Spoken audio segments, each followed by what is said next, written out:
Breaking news. అకౌంట్లన్నీ ఖాళీ చేసి పెట్టుకోర్రి. రైతుల అకౌంట్లకి డబ్బులు మొత్తం వరుసపట్టి పడుతూనే ఉంటాయి. నిన్న గౌరవ ముఖ్యమంత్రి రేవంత్ రెడ్డి గారు నల్గొండ సభ సాక్షిగా బటన్ ఒత్తాడట. ఇక బటన్ ఒత్తగానే ఆర్బీఐ దాకా పోయి కుయ్యి కుయ్యి అని మొత్తుకోగానే టింగ్ టింగ్ అని మా అకౌంట్లో మొత్తుకునే అవకాశం ఉందట. చెప్పడానికి కాంగ్రెస్ ప్రభుత్వానికి సిగ్గు లేదు, ఒత్తడానికి రేవంత్ రెడ్డికి లేదు. యాసంగి కాలం రైతు బంధు, వానాకాలం రైతు బంధు అని చెప్పుకుంటాడు ఎవడైనా ఇంతంత ఈమాన్ ఉంటే ఇంత చెత్త ప్రభుత్వం నా జిందగీలో ఆడ చూడలే. రైతు బంధు కోసం సవాలు పెట్టి కేసీఆర్ గారు రైతు బంధు, నేను రైతు బంధు పెడుతున్నా అని చెప్పేసి ఒక ప్రెస్ మీట్ పెట్టాడు. క్యాబినెట్ మీటింగ్ తర్వాత ప్రెస్ మీట్ పెట్టాడు. తర్వాత కంటిన్యూస్గా 6 నెలలకోసారి టక్కా టక్కా టింగు టింగు టింగు అనుకుంటూ ఫోన్లో పడేది. కానీ రేవంత్ రెడ్డి వచ్చిన తర్వాత నేను దివానేగా అన్నా, రేవంత్ రెడ్డి నువ్వు పిచ్చి కుక్కొత్తది, ఆ కుక్కొచ్చి కరుస్తుంది అని చెప్పేసి మాట్లాడిన ఇదే ముఖ్యమంత్రి రేవంత్ రెడ్డి గారు ఈరోజు రైతు బంధు అట. కథ భలే కథ ఉందబ్బా. ఒక్కసారి మీరైతే వినుర్రి. ఏమంటాడంటే నిధులు రెడీ, మరి ఇవ్వడానికి ఏం మాయరోగం? మరి నిధులు రెడీ ఉన్నప్పుడు నేను రాత్రి అకౌంట్లో పడిపోవాలి కదా, మరి ఏం మాయరోగం ఇప్పటిదాకా రైతు బంధు వేయకుండా నిధులు రెడీ అని చెప్పేసి ఎవరి చెవుల్లో పువ్వులు పెడుతున్న ముఖ్యమంత్రి రేవంత్ రెడ్డి.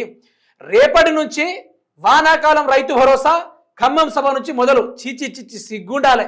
అట్లాంటప్పుడు వానాకాలం రైతు బంధు అయితే మళ్ళీ ఎకరానికి పడాలి, మళ్ళీ 2 ఎకరాలు పడాలి, మళ్ళీ 3 ఎకరాలు పడాలి, మళ్ళీ 5 ఎకరాల దాకా టక్క టక్క టక్క పడుతూనే ఉండాలి. అంతేనే కదా. మరి రేవంత్ రెడ్డి ఏమన్నాడు? వానాకాల రైతు భరోసా అన్నాడు. మరి మొన్నటి దాకా 2 విడతల రైతు బంధు ఇచ్చిండు, 3వ విడత రైతు బంధు గోవింద అనుకుందాం. మరి ఇప్పుడు వానాకాలం రైతు బంధు మరి వేస్తాడా ఏడా అంటే ఏమంటాడు ఇక్కడ అంటే రేపటి నుంచి వానాకాలం రైతు భరోసా ఖమ్మం సభ నుంచి మొదలట. ఖమ్మం సభ నిన్న ఓడిసింది. ఈరోజేమో సోమవారమాయే, రేపు మంగళవారమాయే. మరి అకౌంట్లో ఇప్పటిదాకా డబ్బులు పడట్లేదేంది? చూద్దాం.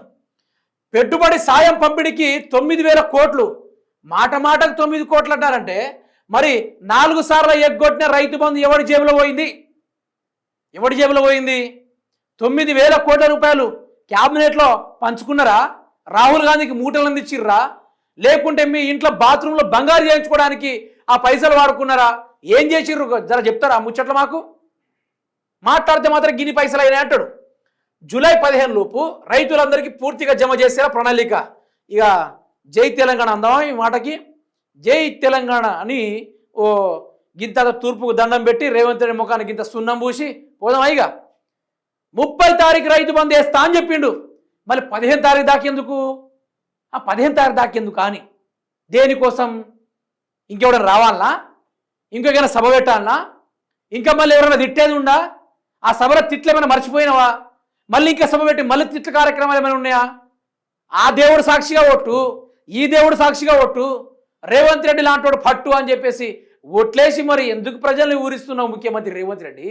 అయితే చేతనైతే రైతు బంధు వేయి, లేకుంటే వేయకు. ఇగిస్తా అగిస్తా దేనికోసం అబ్బా? దేనికోసం అడుగుతున్నా. రైతులు చాలా రోజులకు ఆశావహులైపోతున్నారు కదా.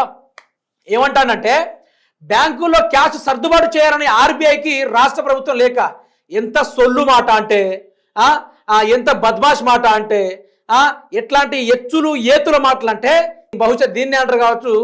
ఏతులకు పోయి పట్టుకున్నారని చెప్పేసి నాకు మంచి మాట వస్తుంది. కానీ బ్యాంకుల్లో క్యాష్ సర్దుబాటు చేయాలని ఆర్బీఐ రాష్ట్ర ప్రభుత్వానికి లేఖ రాసిరట. ఎందుకురా ఎచ్చుల మాటలు మాట్లాడతావు కొడక, ఆగమైతావురా అని చెప్పేసి మన పెద్దలు అన్నారు. అంతేనే కదా. అందుకనే ఎద్దున్నకి బుద్ధి ఉండదు, బుద్ధునికి ఎద్దు ఉండదు అన్నట్టు ఈరోజు ఎద్దున్నా కూడా బుద్ధి లేకుండా పోయింది ఈరోజు ప్రభుత్వానికి. బ్యాంకులట సరైన నిధులు సమకూర్చుకోవాలట. ఒకటి నాకు అర్థం కాదు. బడ్జెట్ రాష్ట్రంది, ఆర్బీఐకి ఏం సంబంధం అబ్బా? ఒక్కటి మీరే ఆలోచించండి. ఆర్బీఐకి ఏం సంబంధము? అది ఆర్బీఐ సర్దుబాటు ఉంచుకోవాలట, మళ్ళీ ఆడ అప్పు చేసి వచ్చిర్రా? ఎంత అసలు నిజానికి జనాలు తప్పు. ఇది ప్రభుత్వంతో లేవడితో కాదు, జనాలు తప్పు. ఎప్పుడైనా మంత్రిగా పనిచేసినాడో, లేకుంటే రాష్ట్రానికి మంచి చేసినాడో, ఉద్యమాల్లో కొట్లాడినాడో అట్లాంటి వాడు రేవంత్ రెడ్డి ఉంటుంటే అతనికి ఓటేస్తే ఒక లెక్క. అతనికి తెలంగాణ అంటే తెలియదు, తెలంగాణ అస్తిత్వం అంటే తెలియదు. అలాంటి వాడిని తీసుకెళ్ళి ఓటేసారు. ఈరోజు ఏమైందని అడుగుతున్నా. బొంగు తప్ప జరిగింది ఏం లేదు. ఇంకోటి విందాం. ఇక్కడ ఉద్యోగాల బకాయిలకు 2,000 కోట్లు. అమ్మ, ఉద్యోగుల బకాయిలకట 2,000 కోట్లట. మరి 1వ తారీఖు రాగానే కానీ లేకుంటే ఆ రిటైర్డ్ అయిన వాళ్ళకి కానీ పైసలు రావట్లేదు, వాళ్ళు ఎందుకు రోడ్లు ఎక్కుతున్నారు రేవంత్ రెడ్డి? అదేమని చెప్తావా? ఇదేమన్నా బడ్జెట్ సమావేశమా? నువ్వు గిన్ని లెక్కలు మాట్లాడడానికి బడ్జెట్ సమావేశమా ఇది? శాలరీలు, పెన్షన్లు, స్కీములతో జూలై 1 నెలలోనే దాదాపు 20,000 కోట్లు ఖర్చు చేయనున్న ప్రభుత్వం. ఆర్బీఐ నుంచి 11,500 కోట్ల రుణం. అబ్బా దొబ్బినా మళ్ళీ దొబ్బిన 11,500 కోట్ల రూపాయలు మళ్ళీ దొబ్బినవా? నిన్ననే కదా 7,000 కోట్ల రూపాయలు తీసుకొచ్చిన ఆర్బీఐ నుంచి. తీసుకోవడంతో పాటు రాష్ట్ర సొంత ఆదాయ సర్దుబాటు, సొంత ఆదాయాన్ని దోచిపెట్టి ఇంకా రాష్ట్ర ఆదాయం సర్దుబాటు అయింది. అయితే నేను ఏమంటున్నా అంటే రైతు బంధు 30 తారీఖు పడుతుందా అని చాలామంది రైతులు ఎదురు చూశారబ్బా.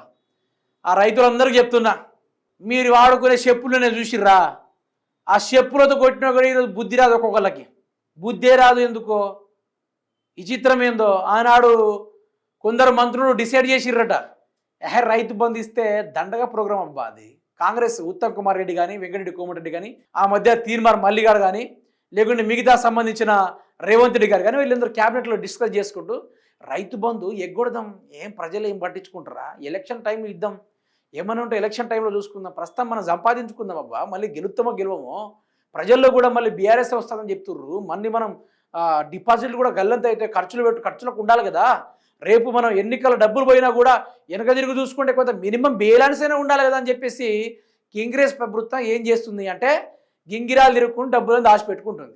11,500 కోట్ల రూపాయలు మళ్ళీ ఆర్బీఐ నుంచి ఏం తాకట్టు పెట్టి మళ్ళీ రుణాలు తీసుకున్నారో. అయితే నేనేమంటున్నా అంటే ఈ రేవంత్ రెడ్డి ఉన్న రోజులు రైతు బంధు రాదబ్బా, రైతుల్ని ఊరించి ఆశ కల్పించి కథలబడి గిన్నె అవసరమా? కేసీఆర్ గిన్నె చేసిండా? ఈ లెక్కన కేసీఆర్ మొగోడే, కాంగ్రెస్ పార్టీతో పోల్చుకుంటే కేసీఆర్ మొగోడే. చెప్పకుండా రైతు బంధు ఇచ్చేటోడు, ఆయనకు సభలు అవసరం లేదు, ఇలాంటి ఎత్తుల కార్యక్రమాలు కేసీఆర్ చేయడు, ఏతుల మాటలు మాట్లాడు. ఆయన ఓన్లీ నిధులు, నియామకాలు, నా రైతాంగం, నా రాష్ట్రం, నా నీళ్లు, నా పంటలు, నా అభివృద్ధి అని చెప్పి ఆయన చూసుకుంటాడు తప్ప ఇట్లాంటి మురికి మాలిన మాటలు ఈ ముఖ్యమంత్రి మాట్లాడతారని ఎవడైనా అనుకున్నాడా? ఎవరు కూడా అనుకోలే. రాష్ట్ర రైతాంగం చెప్పులు పట్టుకొని రెడీగా ఉంది. ఎంత ముద్దుగా మాట్లాడుకోవడానికైనా చెప్పులు పట్టుకోవడానికైనా రెడీగా ఉంది. ఈరోజు అంత ఘోరమైన పరిస్థితి ఏర్పడింది కాంగ్రెస్ ప్రభుత్వానికి. ఏం చేద్దాం, పరిపాలన గంగలో కలిసే కార్యక్రమం అవుతా ఉంది. చూద్దాం రైతు బంధు 15వ తారీఖు. ఇక రైతు బంధు అనే దాని మీద ఆశ వదులుకోవాలి. రైతులు మారాలి. మొదలు రైతులకు ఇంతంత ఉండాలి, కొంచెమైనా మెదడు పని చేస్తే ఇంతంత ఉండాలి. ఎవరికి ఓటేత్తనం, ఎవరు ఏది చెప్తే ఓటేసినాం ఎందుకు? ఏ రేవంత్ రెడ్డి ఏమైనా ముఖ్యమంత్రి పదవి చేసి ఓడిపోయిండా? ఏదో పరిపాలన చేసి గొప్పగా ఉద్ధరించిండా? ఏదైనా ఓటుకు నోటు కేసులో దొంగగా దొరికింది కదా ప్రతిపక్షాలు చెప్తున్నాయి కదా, ఆధారాలు ఇప్పటిదాకా గూగుల్లో కూడా ఉన్నాయి కదా. నాయకుడు మంచోడే ఉండాలి, దొంగతనాలు చేసినోడు కాదు. నాయకుడు తెలంగాణ ప్రజల సమస్యలు కొట్లాడేటోడు ఉండాలి. తెలంగాణ ఏర్పడకుండా డబ్బులతోటి ఎమ్మెల్యేలు కొనుగోలు చేసుకునే దొంగలా కాదు అనేది ప్రజలకు అర్థం కావాలి. ఇంకెప్పుడు అర్థమవుతుంది? 15,000 రేవంత్ రెడ్డి పిచ్చుకు కొత్తాడు, రేవంత్ రెడ్డి ఏమైనా దివానేగాడా అని చెప్పేసి మాట్లాడినాక అదే రేవంత్ రెడ్డి పరంగా చూసుకుందాం. ఏమైంది ఈరోజు? రైతాంగాన్ని అడుగుతున్న రేవంత్ రెడ్డిని అడగా, ఏమైంది ఈరోజు? 15,000 రూపాయలు ఎవరి బొక్కలు పోయినాయి? మీ చుట్టాల అకౌంట్లో కొట్టారా? లేకుండా మీ పొలాలను లోన్లు కట్టుకున్నారా? ఏం చేశారు అడుగుతున్నా. రైతాంగం తీసుకున్న ఒక చిన్న నిర్ణయానికి, రాష్ట్రంలో చదువుకున్న యువత తీసుకున్న నిర్ణయానికి ఈరోజు దరిద్రమైన పరిపాలన, అబద్ధాల పరిపాలన, మాటల నయావంచన పరిపాలన కొనసాగుతుంది తప్ప చేతల పరిపాలన అయితే కొనసాగడం లేదు. రాదు, జరగదు, కుదరదు.